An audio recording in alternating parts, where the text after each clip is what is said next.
Dakle, Elon je organizovao predstavljanje robotaksija u Warner Brosovom studiju u Kaliforniji, gde je doveo i svoje Optimus robote koji su ovde imali ulogu posluge.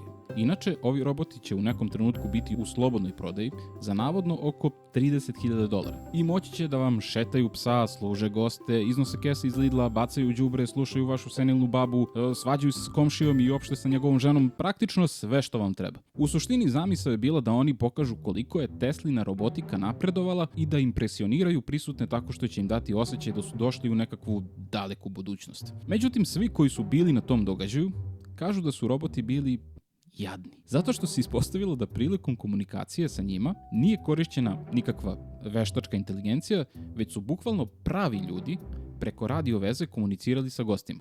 What's the hardest thing about being a robot? Trying to learn how to be as human as you guys are.